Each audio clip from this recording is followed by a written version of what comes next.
My name is Paul Shannon. I'm with the American Friends Service Committee and with Massachusetts Peace Action. And I myself and Caroline Bays from Progressive Mass will be moderating this session and hopefully do it well. Basically, this is a chance now for us to come up to, after we've heard all that stuff from yesterday and after we've been in our breakouts, to figure out what our proposals are of how we move forward and bring things together. So Caroline, you want to take this over and explain what the heck we're doing here? Thanks, Paul, and thanks everyone for coming. You know, yesterday we heard from such amazing speakers. I know everybody, I was excited by what they had to say and about all the many ways in which we can change this world and all the things that we have to do and to, you know, create the change we want to see. And also it was amazing to see how every single speaker explored how all of our goals are interrelated and how they blend together and they rely on each other. To create the change we want to see, the change has to be created across all of the topics that we all have, you know, been working on. You know, so as we look at these topics, whether you're working on climate change, housing justice, racial justice, or for a peaceful, demilitarized world, we can't accomplish one without the other. And the best way for us to achieve all these goals is to work together. So every organization we represent can help each other. We can amplify each other's voices, reinforce our efforts, and magnify our strengths. So today, what we wanted to do was to use this time to explore the projects and issues that we can work on together and begin the process of deciding how we can form an effective alliance, an alliance that will help to spread out our word and our voice and to make all of our efforts easier and more effective to achieve. You know, an alliance would make our voices stronger, and I wanted to add one more objective, that as we move forward with our work together, we will not always agree, we will not always have exactly the same beliefs, but what we can always do is be kind to each other, be generous, and we can always, you know, move together in friendship and care as we're working together. Just remember, we won't agree on 100%, but we're all in this together, and we can all work together.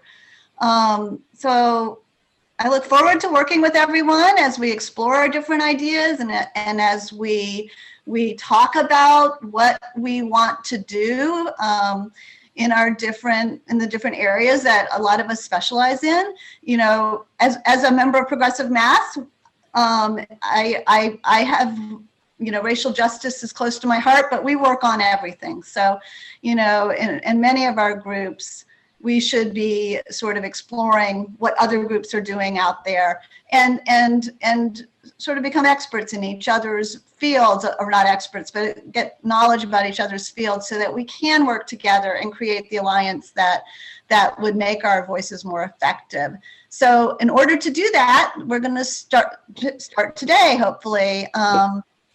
So, Paul, do you want to tell everyone? Thank you, Caroline. Caroline, yes. So right now, this is your opportunity for you as individuals and as members of organizations to propose briefly specific ideas based on what you heard yesterday, based on what you've been thinking for the last 10, 20, 30 years, of how we can work together.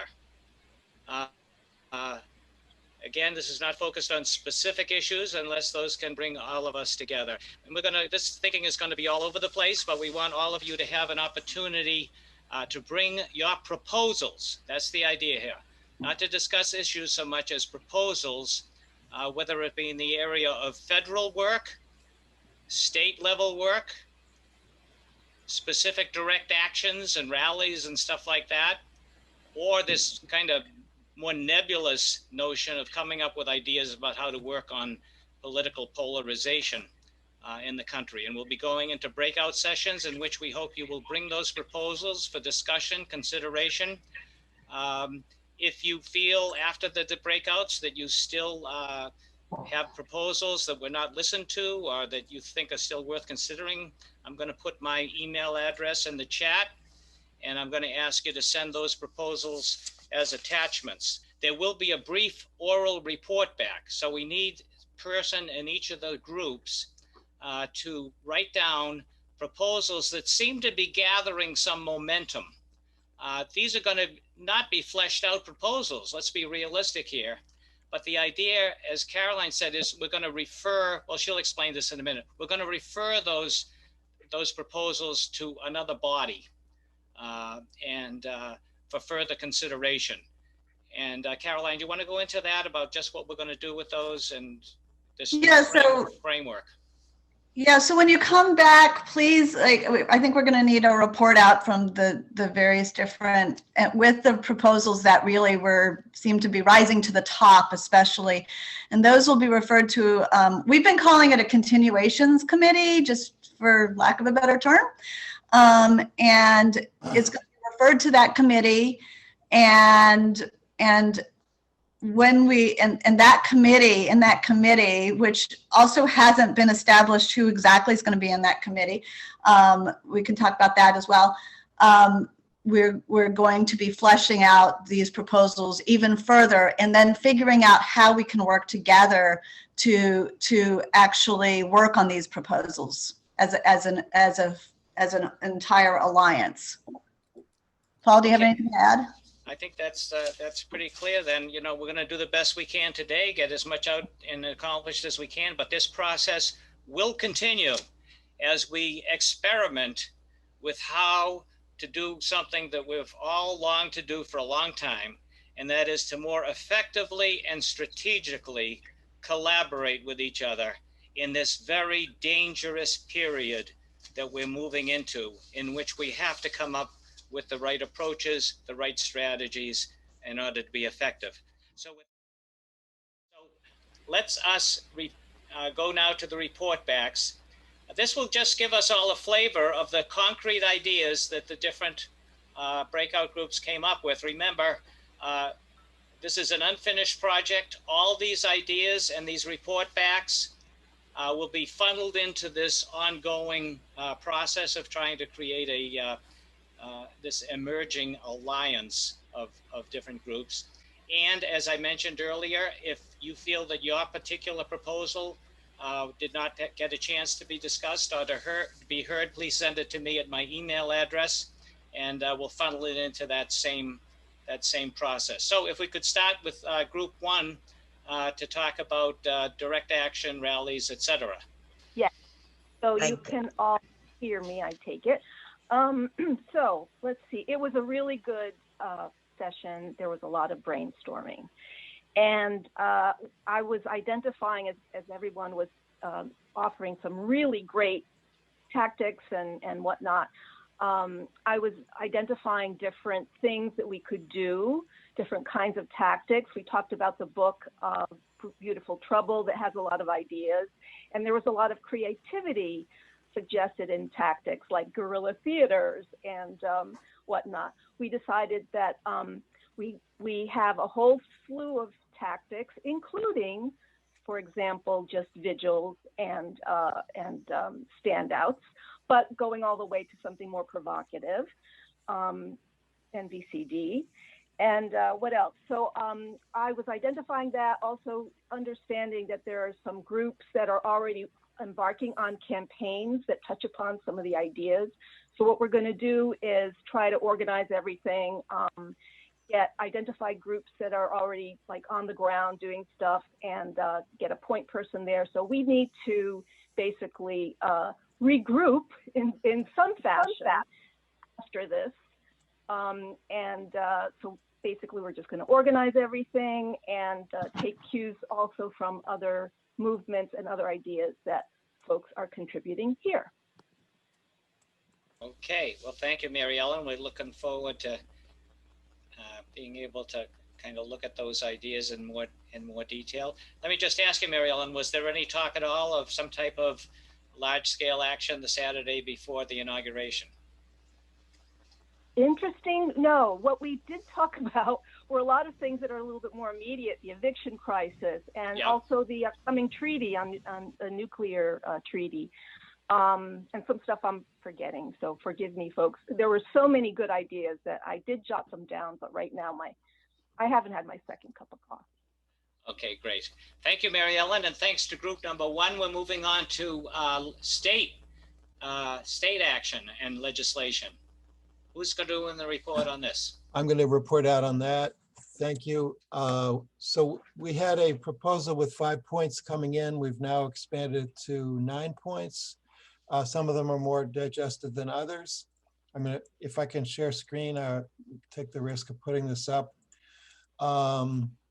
The idea being that at the state level, in the state legislature, progressive bills are usually not brought up for a vote, and there's a major roadblock. Even when a majority of both houses of the state legislature support something, they still can't even get a vote. So we have several points. The first is concerted near-term effort in the next few weeks to pass some of these bills. The police bill actually did pass, although the governor hasn't signed it yet. So we may need to put some pressure on him, and this is an agenda of others. There's a previously scheduled lobby day this Thursday, December 10th, to push on these bills. And so in the document, there's a link to sign up for that lobby day. So please help out. Second, there's going to be a push for legislative transparency. This was also raised yesterday in the conference. A coalition or a group called Act en Masse has formed to reform the rules of the state legislature so that it's easier to get votes on our bills, and so that committee votes are recorded, and so that there's time to read the bills before voting on them. And also that would mean time for advocates to organize around them.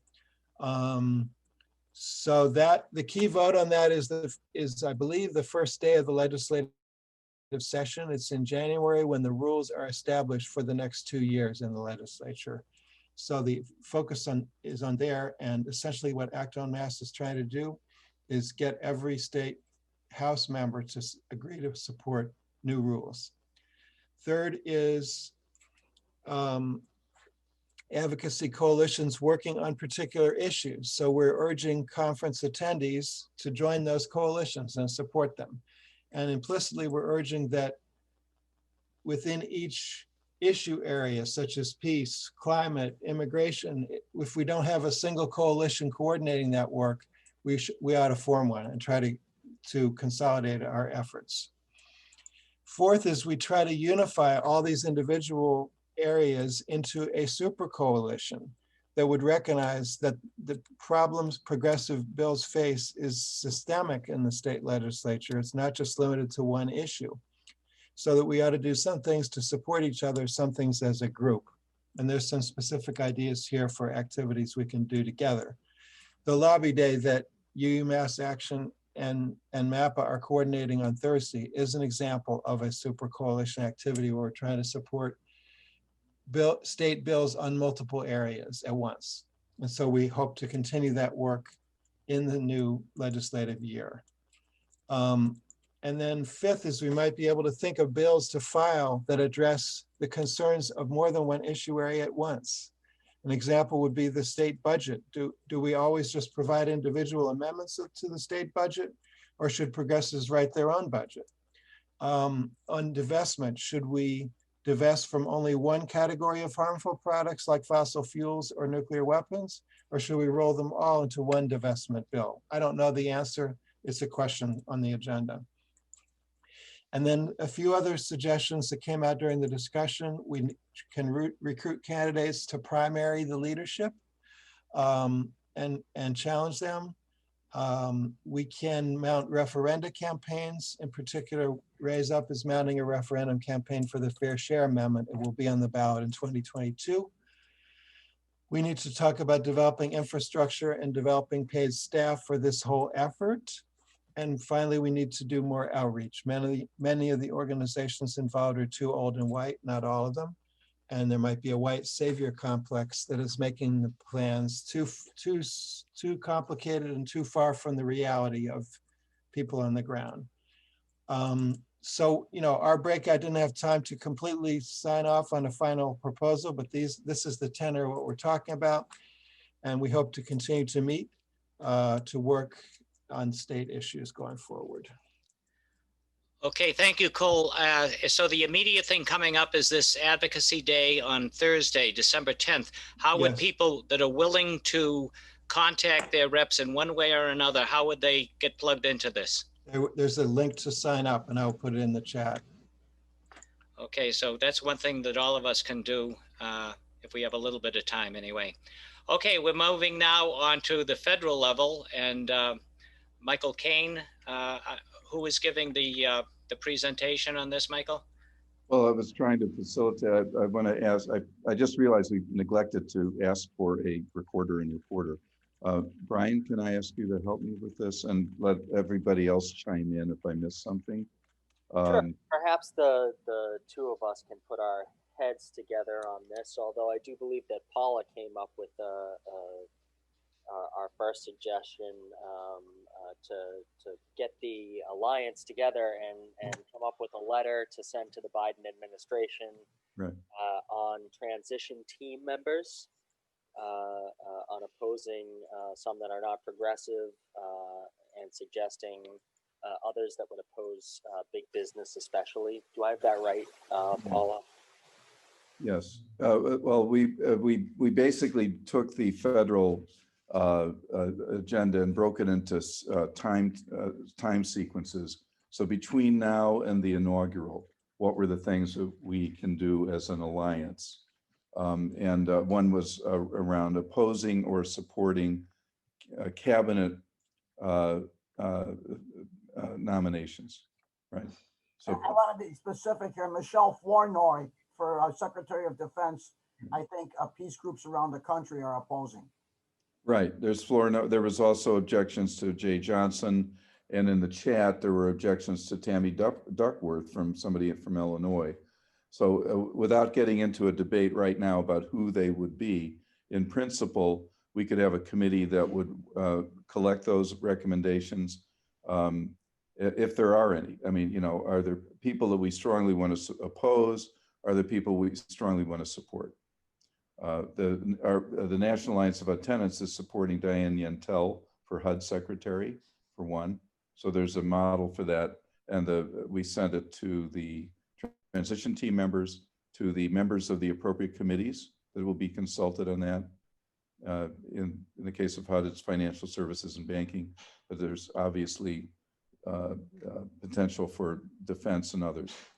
So the second recommendation was, everybody agreed, the Georgia runoff is a critical thing. It's going to determine a lot of what we can do or can't do.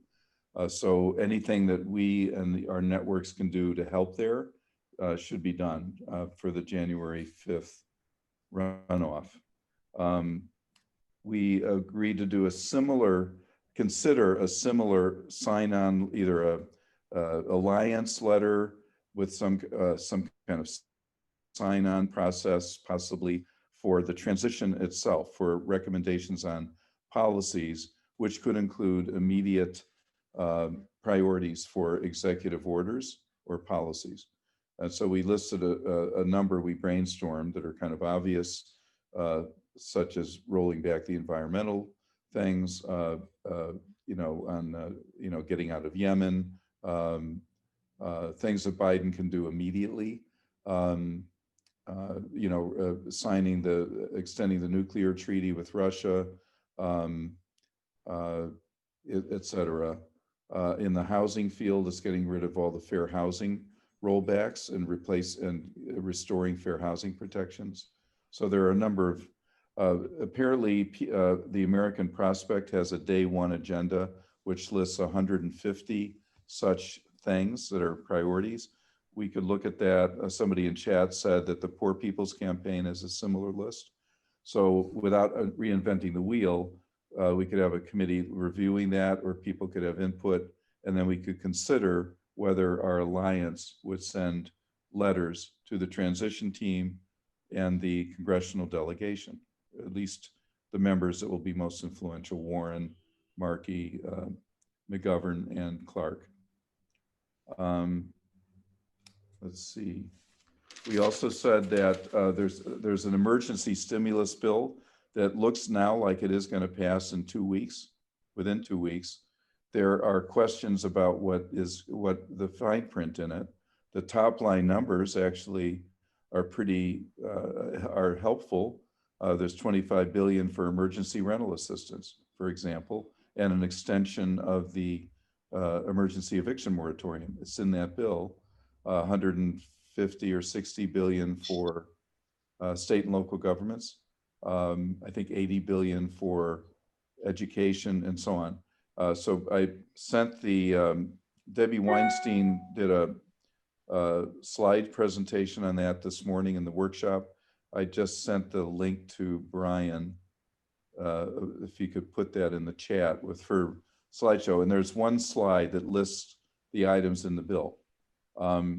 There are questions about it, though, that are fine print questions, which we may want to weigh in on. So, for example, the details of the eviction moratorium that are in the bill. And Debbie Weinstein flagged the look back provisions for the emergency, or for the, I'm sorry, the EITC program.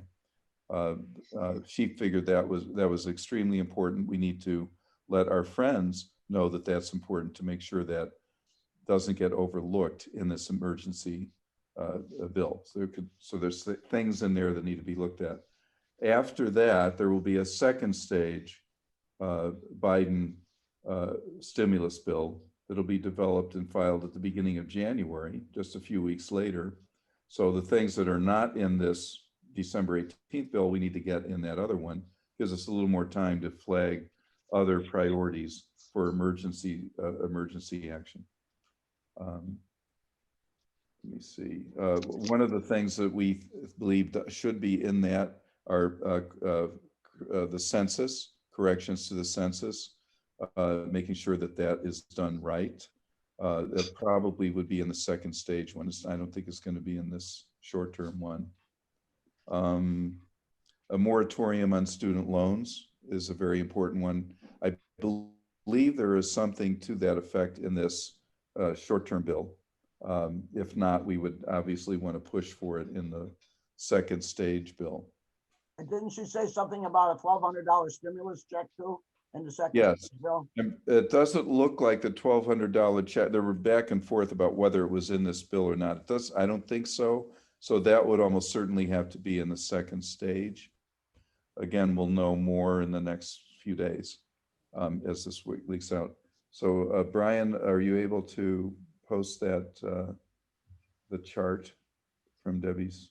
You did send it to me as a slideshow, which I don't believe I can share in the Zoom chat, but I'm going to find a way to get it to everyone by putting it in the drive. Okay. We'll look at if you can open her ones. There's a one-page slide that I think you could cut and paste, because that's the most helpful. It lists the line items and the dollar amounts for about 20 programs. 42 billion for transportation that bails out the MBTA.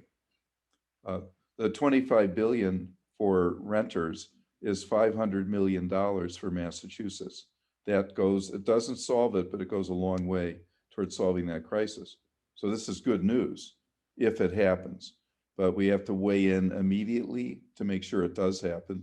The Coalition for Human Needs has a urgent actions, that you can go to their website for taking action at that level. But we need to weigh in on the fine print on certain questions. Let's see. Then on the next, the author is for the next stage, which is after the inaugural, it depends on the outcome of the Georgia election. So if the Democrats control the Senate, we could have a fully robust agenda with everything that's on our plates: Green New Deal, Medicare for all, repeal of the AUMF, rolling back the AUMF treaty, voting rights, reducing the military budget, banning nukes, DC statehood, ratification of the UN treaty banning nuclear weapons, ratification of the UN treaty for economic, social, and cultural rights, and a job creation program much more robust than even Biden. We didn't get to what happens if the Democrats don't get the Senate. Obviously, the terrain shrinks, and we would have to figure out what we can do at that point. It would be a lot less robust.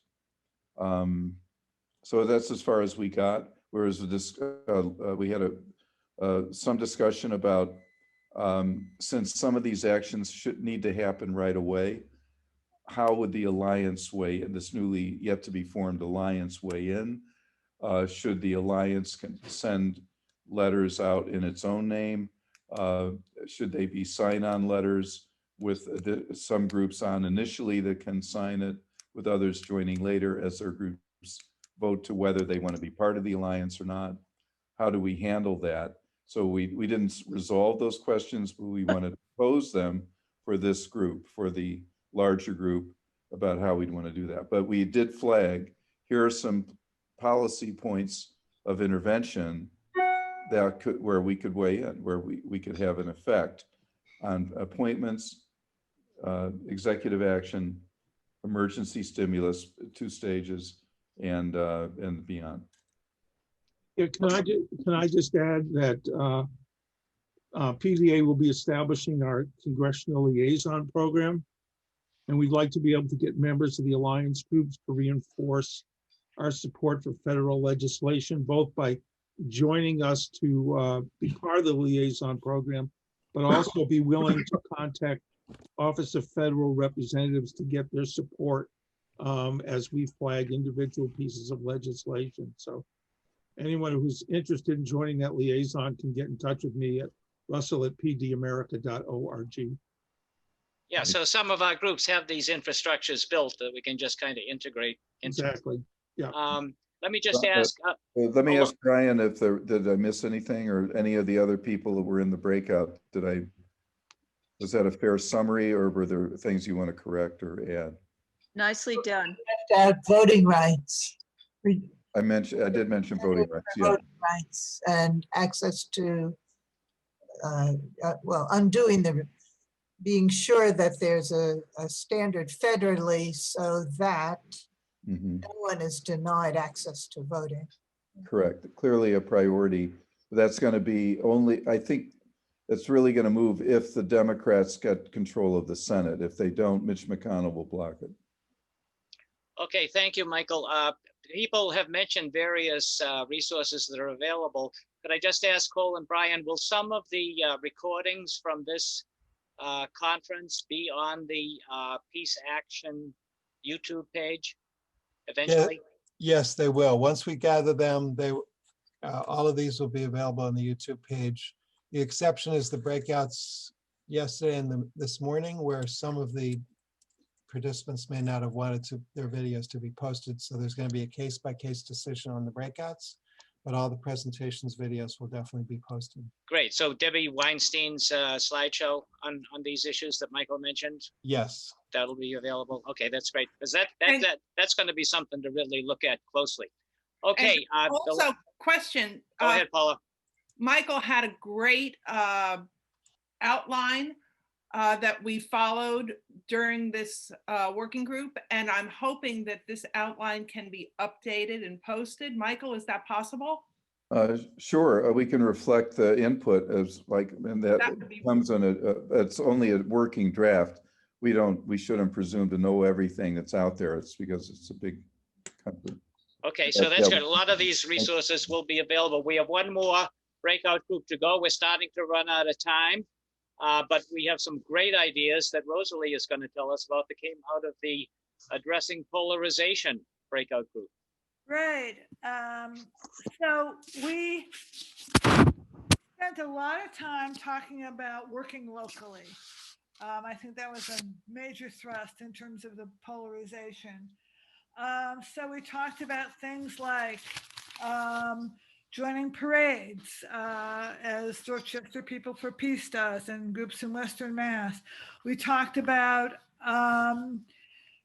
tabling as a really important kind of outreach across a community, especially in neighborhoods that don't usually get tabled, like white neighborhoods often don't get tabled.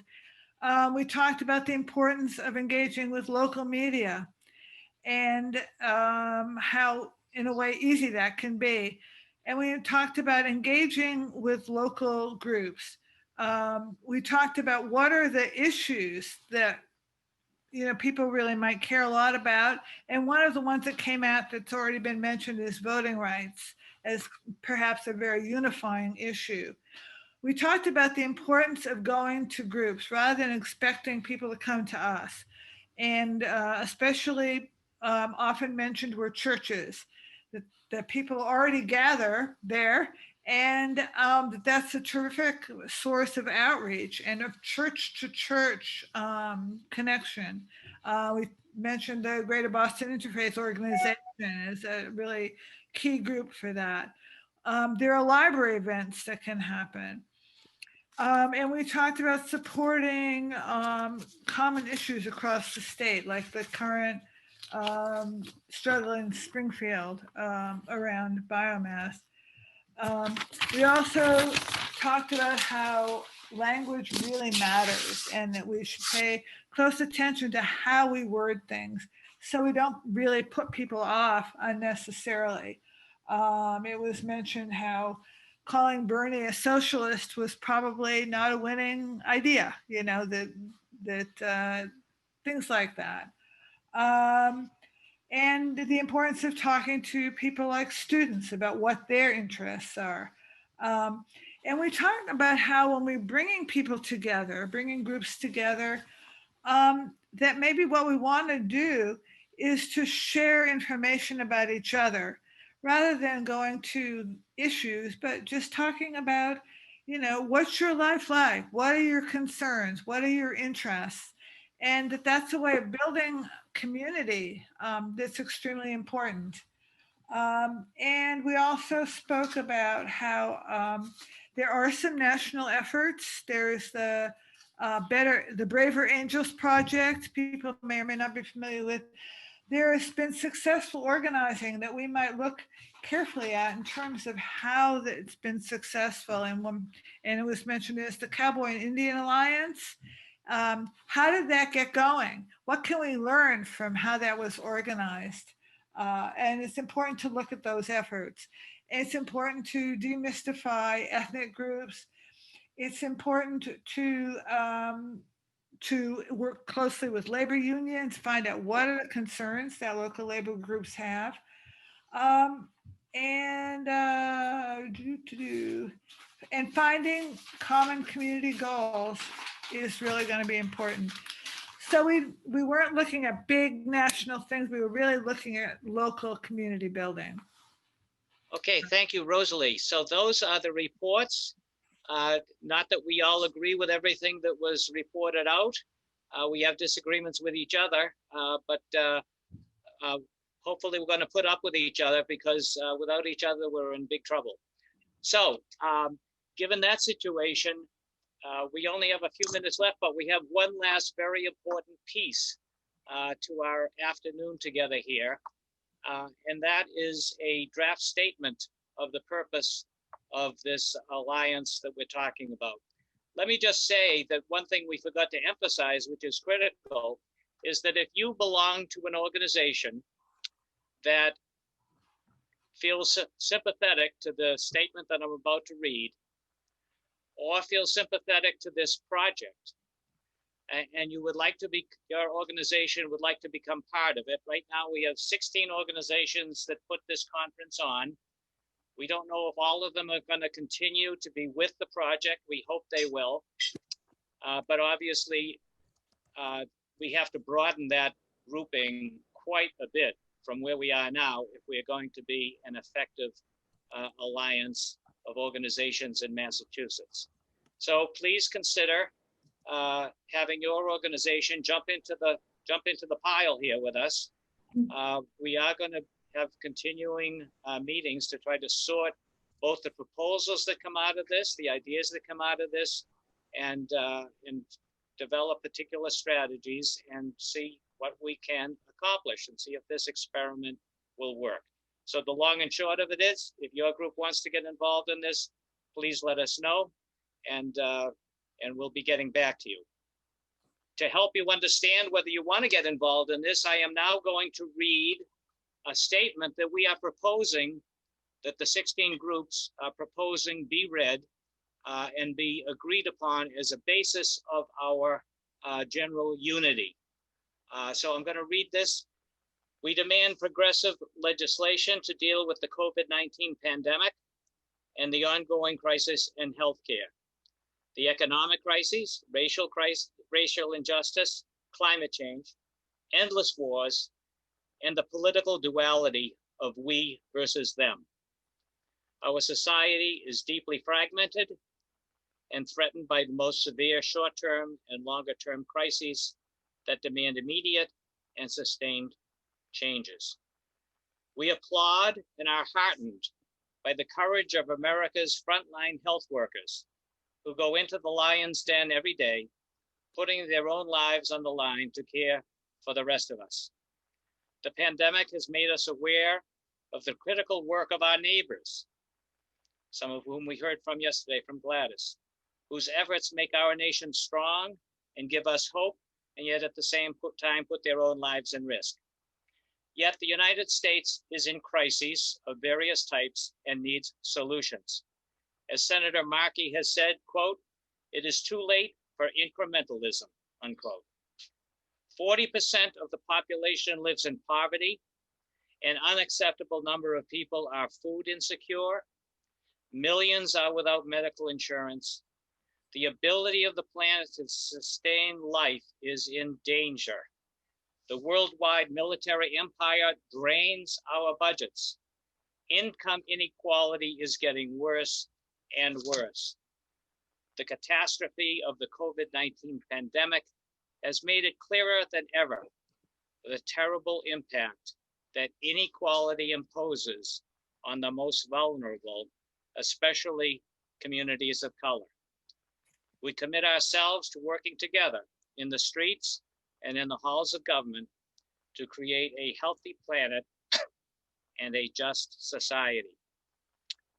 If your organization basically feels that the sentiments expressed in this statement are yours, and if your organization feels that we have to figure out new ways of collaborating together so that we become more effective, that we develop a message, an agenda that can reach the majority of people in the country, we hope you will get involved with us.